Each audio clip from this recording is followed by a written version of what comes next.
that food is digested easily.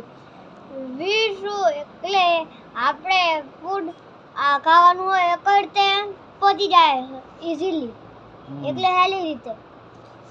First trick, we should chew the food well. એટલે આપણે સરખી રીતે ચાવીને ખાવાનું, નાના નાના કટકા કરી.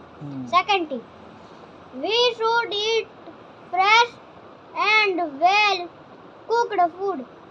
આપણે હંમેશા ક્વિકલી બનેલું એટલે જલ્દી અત્યારે જ બનેલું હોય, જેમ ફોર એક્ઝામ્પલ કે આપણે બપોરે બનાવ્યું ખાવાનું, બપોરે 12 કે કોઈનો ગમે તે ટાઈમ બપોરે બનાવ્યું અને પછી તમે 3 દિવસ પછી એ ખાવાનું ખાઓ રાખીને, તો એ ડાયજેસ્ટ ના થાય અને એ ખવાય જ નહીં, એનાથી બીમાર થાય.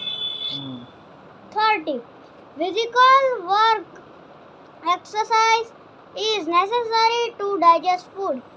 આપણે ફિઝિકલમાં સાયન્સ કે છે, સાયન્સની રીતે ઇઝીલી ફૂડ ખાવાનું પચાવવું હોય તો આપણે લાઇટ વોક કરવું જોઈએ.